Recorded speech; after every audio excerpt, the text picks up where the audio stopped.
Assalamualaikum warahmatullahi wabarakatuh. Perkenalkan, nama saya Sri Henros dengan NIM 233657201014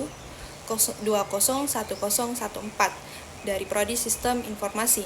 Pada kesempatan ini, saya akan mempresentasikan materi mengenai Extended File System EXT3 yang merupakan salah satu sistem file pada sistem operasi Linux. Presentasi ini disusun untuk memenuhi tugas mata kuliah sistem operasi. Dalam sebuah sistem komputer, penyimpanan data merupakan bagian yang sangat penting. Data yang tersimpan harus terorganisir dengan baik, mudah diakses, dan tetap aman meskipun terjadi gangguan pada sistem. Disinilah peran sistem file menjadi sangat krusial, karena sistem bertugas mengatur bagaimana data disimpan, diambil, dan dikelola di dalam media penyimpanan seperti hard disk atau SSD. Pengertian Extended File System EXT3.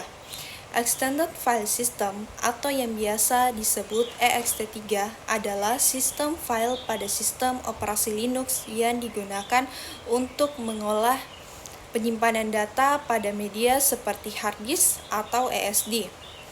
EXT3 berfungsi untuk mengelola penyimpanan data agar tersusun secara sistematis dan efisien. EXT3 merupakan pengembangan dari EXT2 yang telah digunakan sejak lama dan dikenal stabil. Perbedaan utama antara EXT2 dan EXT3 adalah adanya fitur journaling pada EXT3. Fitur ini sangat penting karena mampu meningkatkan keamanan dan keandalan data. Dengan journaling, setiap perubahan pada file sistem akan dicatat terlebih dahulu sebelum benar-benar disimpan ke disk. Sehingga jika terjadi gangguan seperti crash atau mati listrik, sistem dapat melakukan pemulihan secara cepat. Selanjutnya, keunggulan EXT3. Salah satu keunggulan utama EXT3 adalah availability atau ketersediaan sistem. EXT3 jarang memerlukan pengecekan file sistem secara menyeluruh setelah terjadi shutdown yang tidak normal. Proses recovery sangat cepat karena hanya bergantung pada ukuran jurnal, bukan pada ukuran keseluruhan disk. Waktu yang diperlukan untuk mengrecover EXT3 file system setelah sistem yang belum dibersihkan dimatikan tidak bergantung dari ukuran file system atau jurnal file, tetapi tergantung kepada ukuran jurnal yang digunakan untuk memelihara konsistensi. Jurnal dengan ukuran awal atau default membutuhkan sekitar 1 sekon untuk recover, tergantung dari kecepatan hardware. Keunggulan berikutnya adalah integritas data. EXT mampu menjaga konsistensi data saat terjadi crash. Dengan sistem journaling, mode default EXT3 memastikan bahwa data yang ditulis tetap valid dan tidak menimbulkan kerusakan. Kita bisa lihat tipe dari level potensi yang diterima data. Kita bisa memilih untuk menjaga agar file sistem tetap konsisten, tetapi tetap mengizinkan kerusakan terhadap data dalam file sistem dalam kasus mematikannya atau shutdown. Sistem yang belum dibersihkan ini bisa memberikan peningkatan kecepatan pada beberapa keandalan. Secara alternatif, kita bisa memilih untuk lebih memastikan bahwa data konsisten dengan bagian dari file system. Ini berarti kita akan pernah melihat garbage data pada file-file yang baru ditulis ulang setelah terjadi crash. Pilihan yang aman yakni menjaga kekonsistenan data sebagai bagian dari file system adalah pilihan default dari sisi kecepatan. EXT3 tetap cepat karena journaling mengoptimalkan proses penulisan data. Tersedia beberapa mode untuk menyesuaikan kecepatan dan keamanan. Meskipun ESC3 melakukan pencatatan tambahan, performanya tetap baik karena sistem journaling mengoptimalkan proses penulisan data. Selain itu, tersedia beberapa mode journaling yang memungkinkan penyesuaian antara kecepatan dan keamanan. Keunggulan lainnya adalah easy transition, yaitu ESC3 mudah digunakan karena dapat diubah dari ESC2 tanpa format ulang. Cukup menambahkan jurnal, kemudian berpindah dari ESC2 ke ESC3 tanpa harus melakukan format ulang. Cukup dengan menambahkan jurnal, sistem lama sudah bisa menikmati keunggulan ESC3. Selanjutnya, mode journaling ESC3. ESC3 menyediakan 3 mode journaling. Mode pertama adalah jurnal, yaitu mode yang mencatat semua perubahan data dan metadata. Metode ini paling aman karena hampir tidak ada perubahan data yang hilang, namun memiliki performa paling lambat. Menggunakan mode jurnal berarti bahwa ESC3 harus mencatat setiap perubahan pada file sistem sebanyak 2 kali. Dalam jurnal ada pada sistem itu sendiri. Hal ini dapat mengurangi kinerja dari file sistem secara keseluruhan. Namun, mode ini meminimalkan kemungkinan hilangnya perubahan yang akan dilakukan oleh file system karena update pada metadata ataupun update dari file data disimpan dalam jurnal dan dapat dilakukan kembali setelah sistem reboot. Mode kedua adalah ordered. Mode ini hanya mencatat metadata dan memastikan data ditulis ke disk terlebih dahulu sebelum metadata diperbarui. Mode ini dianggap paling seimbang. Menggunakan mode ordered berarti hanya perubahan pada metadata yang dicatat. Hal ini mengurangi pengulangan penulisan pada file sistem dan jurnal, sehingga metode ini lebih cepat karena perubahan pada file data tidak dicatat, maka perubahan ini harus dilaksanakan sebelum perubahan pada metadata yang bersesuaikan dilakukan.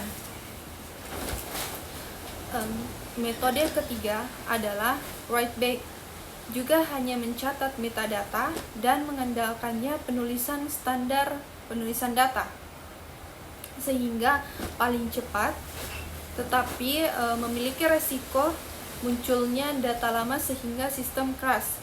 Menggunakan metode write back lebih cepat daripada 2 metode lainnya karena metode ini hanya mencatat perubahan pada metadata dan tidak menunggu perubahan pada file data yang bersangkutan dilakukan. Karena update pada file data dilakukan secara asinkronus, dengan perubahan pada metadata, file di dalam file system dapat mengalami inkonsistensi metadata, namun hal ini tidak fatal. Selanjutnya, konsep journaling. Yang pertama itu inkonsistensi. Dapat terjadi jika file system tidak di-unmount dengan benar. Misalnya, saat sistem crash, ketika proses penulisan data sedang berlangsung, pada sistem tersebut, aplikasi bisa sedang memperbarui data file, sementara sistem sedang memperbarui metadata secara bersamaan. Yang kedua yaitu proses update data dan metadata. Pada crash, aplikasi bisa saja sedang memperbarui data file, sementara sistem memperbarui metadata file sistem secara bersamaan. Yang ketiga itu metadata. Metadata berisi informasi penting seperti alokasi blok disk, lokasi file, dan struktur directory. Dan yang keempat, jurnal atau log. Catatan perubahan disimpan di era khusus yang disebut jurnal atau log sehingga perubahan berhasil dilakukan. Dan yang kelima adalah pemulihan sistem. Saat reboot, sistem memastikan jurnal untuk menyelesaikan perubahan yang belum tuntas tanpa memeriksa seluruh file sistem. Dan yang terakhir yaitu yang keenam, Keuntungan journaling. Proses reboot terjadi lebih cepat dan resiko kehilangan data dapat diminimalkan.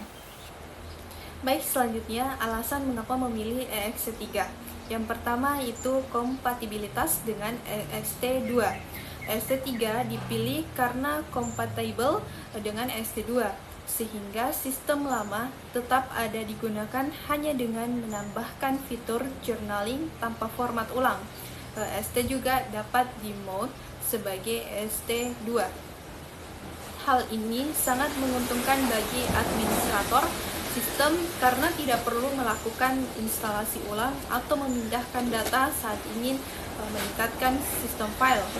Proses imigrasi dari ext2 ke ext3 menjadi lebih aman, cepat, dan minim resiko kehilangan data, sehingga cocok digunakan pada sistem yang sudah berjalan lama. Yang kedua, pengembangan dari ext2. Pengembangan dari ext2, ext3 merupakan hasil pengembangan dari ext2 yang telah lama dikenal sebagai stabil dan andal. ext3 juga mendukung fitur tambahan seperti access control list dan hash yang meningkatkan performa direktori berukuran besar. Karena ext3 dikembangkan dari ext2, tingkat kestabilannya sudah teruji dalam jangka waktu yang lama. Penambahan fitur ASL memungkinkan pengaturan hak akses yang lebih detail, sedangkan stress membantu mempercepat pencarian file pada direktori yang berisi ribuan bahkan jutaan file. Yang ketiga, mendukung fitur baru. Dukungan fitur baru, fitur tambahan seperti ACL dan stress yang ada di ext2 dapat dengan mudah diterapkan pada ext3 untuk meningkatkan kinerja direktori. Dengan fitur-fitur ini, ext3 mampu menangani kebutuhan sistem modern tanpa mengorbankan kompatibilitas.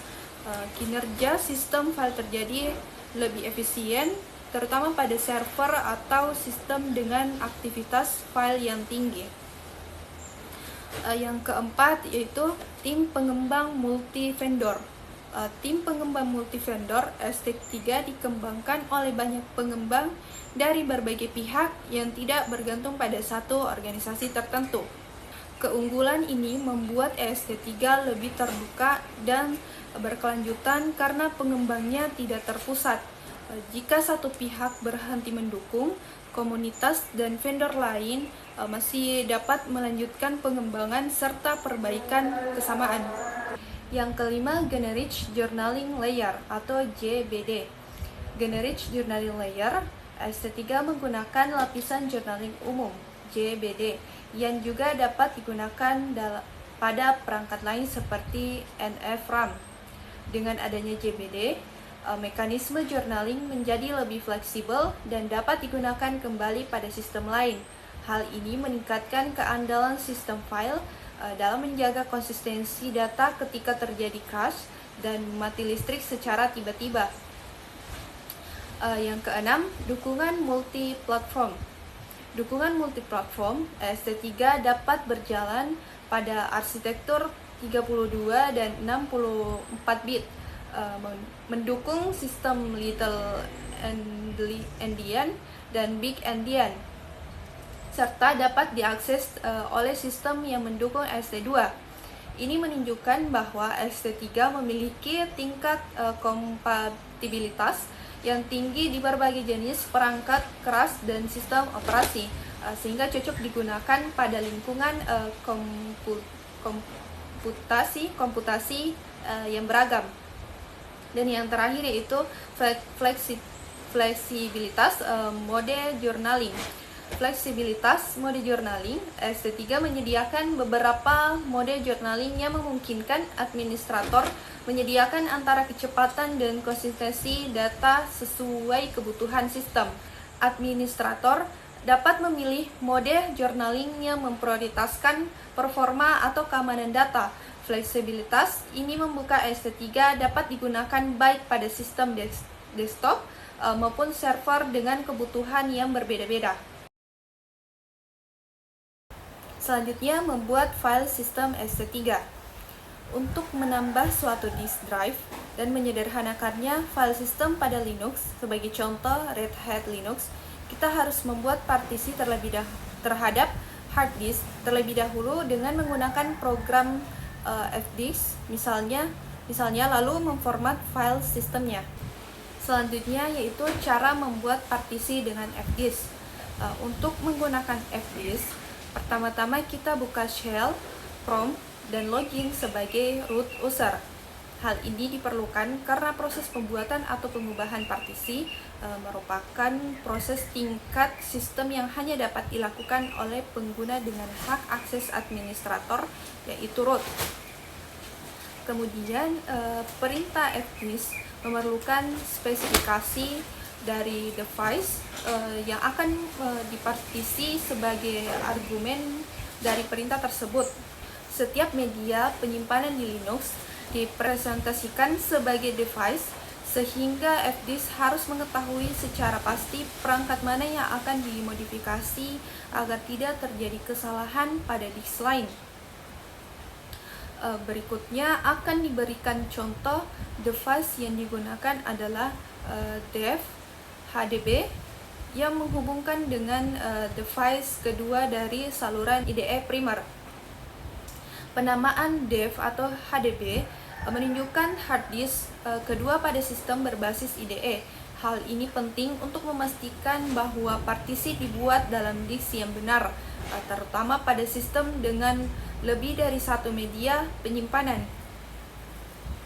Kemudian untuk memulai sbin atau fdisk atau dev atau HDB, perintah ini digunakan untuk membuka menu interaktif fdisk, di mana pengguna dapat membuat, menghapus, dan mengubah partisi sesuai kebutuhan. Setelah perintah dijalankan, pengguna akan diberikan berbagai opsi perintah yang dapat digunakan untuk mengolah partisi pada device tersebut. Selanjutnya mengkonvert ke SE3. Yang pertama itu menambahkan jurnal dengan Tun2FS. Program Tun2FS dapat menambahkan jurnal ke file sistem SE2 tanpa mengubah data yang ada. Jika file sistem sedang di-mount, jurnal terlihat sebagai file jurnal. Jika tidak, maka jurnal tersembunyi. Yang kedua yaitu proses konversi SE2 ke ST3. Konversi dilakukan dengan login sebagai root dan menjalankan perintah Tun2FS J atau dev atau HDBX dengan HDB sebagai drive dan X sebagai nomor partisi. Ketiga, perubahan di etc atau fs tab. Setelah konversi, tipe file system harus diubah dari ext2 menjadi se3 di file etc atau fs tab. Keempat, konferensi pada root file system. Jika yang dikonferensi adalah root file system, diperlukan init-read agar sistem dapat di-root dengan benar. Kelima, jika konferensi gagal, apabila konferensi gagal, sistem tetap dapat di-root, namun root file system akan di-mount sebagai st2. Yang keenam, Generic Journaling Layer atau JBD. SE3 menggunakan lapisan journaling umum JBD yang dapat diterapkan pada perangkat lain seperti NF-RAM. Yang ketujuh yaitu dukungan multi-platform SE3, mendukung berbagai arsitektur dan platform, serta dapat diakses oleh sistem yang mendukung SE2.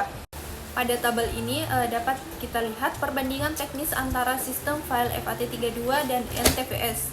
Yang pertama itu ukuran maksimum partisi, baik FAT32 maupun NTFS. Pada tabel ini sama-sama mendukung ukuran partisi hingga 2 TB.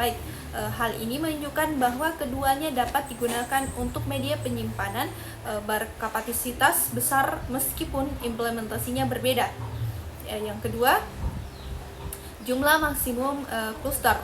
FAT32 memiliki batas sekitar 268.435.456 cluster yang berarti struktur internalnya memiliki keterbatasan. Sedangkan NTFS memiliki jumlah klaster yang hampir tidak terbatas, sehingga lebih fleksibel untuk mengelola penyimpanan dalam skala besar. Ketiga, jumlah file maksimum. Baik FAT32 maupun NTFS sama-sama mendukung jumlah file yang hampir tidak terbatas, tergantung pada kapasitas media penyimpanan yang digunakan. Yang keempat yaitu ukuran file maksimum. Pada FAT32, ukuran file hanya dibatasi oleh ukuran partisi, sehingga secara teori dapat menyimpan lebih besar. Sementara NTFS, ukuran file maksimum adalah 4 GB sesuai dengan data pada tabel. Yang kelima yaitu nama file. Baik FAT32 maupun NTFS mendukung nama file hingga 255 karakter, sehingga tidak ada perbedaan signifikan dalam hal penamaan file. Yang keenam yaitu dari aspek security. FAT32 tidak memiliki fasilitas file security, sehingga tidak mendukung pengaturan hak akses file. Sebaliknya, NTFS memiliki file permission yang memungkinkan pengaturan akses pengguna secara lebih detail dan aman. Yang ketujuh yaitu lokasi boot sektor. Pada FAT32, boot sektor hanya berada di sektor pertama, sedangkan pada NTFS, boot sektor disimpan di sektor pertama dan terakhir, sehingga lebih aman jika terjadi kerusakan pada salah satu sektor. Yang kedelapan yaitu sistem record mirror. FAT32 hanya memiliki second copy of FAT sebagai cadangan. NTFS menggunakan MVT mirror file yang berfungsi sebagai salinan struktur utama file system. Yang kesembilan yaitu daya tahan dan pemulihan data. FAT32 memiliki daya tahan yang rendah, sedangkan NTFS memiliki daya tahan tinggi karena menggunakan standar transition logging yang membantu pemulihan data saat terjadi kegagalan sistem. Yang ke-10 yaitu efisiensi. Penggunaan disk space. FAT32 tergolong cukup baik, sedangkan NTFS sangat baik karena pengelolaan ruang yang lebih efisien. Dan terakhir yaitu kinerja. FAT32 lebih cocok untuk partisi berukuran kecil, sedangkan NTFS lebih optimal untuk partisi berukuran besar. Perbandingan ext2 dan ext3. Secara umum, prinsip-prinsip dalam ext2 sama dengan ext3. Metode pengaksesan file, keamanan data, dan penggunaan disk secara disk space antara kedua file sistem ini hampir sama. Perbedaan mendasar antara kedua file sistem ini adalah konsep journaling file system yang digunakan pada ext3. Konsep journaling ini menyebabkan ext2 dan ext3 memiliki perbedaan dalam hal daya tahan dan pemulihan data dari kerusakan. Konsep journaling ini menyebabkan ext3 jauh lebih cepat daripada ext2 dalam melakukan pemulihan data akibat terjadinya kerusakan. Sebagai kesimpulan, ext3 merupakan sistem file Linux yang stabil, aman, dan fleksibel dengan fitur journaling, berbagai metode penulisan, serta kompatibilitas luas. ext3 sangat cocok digunakan pada sistem Linux yang membutuhkan keandalan tinggi. Baik, itulah sedikit penjelasan mengenai ext3. Bila ada kekurangan mohon dimaafkan. Sekian dari saya. Wassalamualaikum warahmatullahi wabarakatuh.